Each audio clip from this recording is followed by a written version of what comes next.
मुख्यमंत्री सहायता निधी व धर्मदायक कक्षाची अमरावती जिल्हा अधिकारी कार्यालय येथे सुरुवात। मुख्यमंत्री सहायता निधी व धर्मदाय रुग्णालय मदत कक्ष अधिकारी डॉक्टर श्यामजी गावंडे यांनी आमदार प्रतापदादा अडसळ यांची घेतली भेट। मुख्यमंत्री श्री देवेंद्रजी फडणवीस यांच्या संकल्पनेतून साकार झालेल्या मुख्यमंत्री वैद्यकीय सहायता निधी कक्षाच्या माध्यमातून राज्यभरातील अनेक गरजू नागरिकांना उपचारासाठी मोठी मदत होत असते।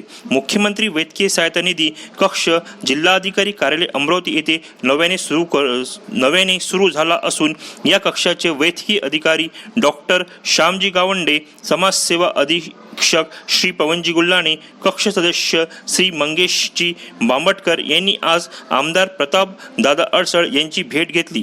यावेळी गरजू लोकांना लाभ कसा मिळवून देता येईल याबाबत चर्चा झाली। या कक्षामुळे आता अमरावती जिल्ह्यातील गोरगरीब रुग्णांना मुंबईला न जाता या कक्षाच्या माध्यमातून मुख्यमंत्री वैद्यकीय सहायता निधी मिळण्यासाठीचा अर्ज सादर करता येणार असून या बाबतीत काही तक्रारी व मदत लागल्यास सहजतेने त्यांना थेट भेटता होणार आहे।